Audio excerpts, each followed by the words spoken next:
May isang bagyo na posibleng mamuo o pumasok sa Philippine Area of Responsibility ngayong Enero. Sabi ng Pag-asa, karaniwang tumatama sa Eastern o Central Visayas o di kaya ay sa Northern Eastern Mindanao kapag ganitong buwan.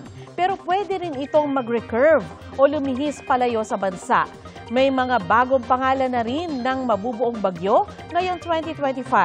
Makikita niyo po ngayon ang listahan na inilabas ng Pag-asa. Para bukas, posible pa rin ang pag-ulan sa ilang bahagi ng bansa dahil sa shear line, amihan at Intertropical Convergence Zone o ITZZ. Mga kapuso, maging una sa saksi.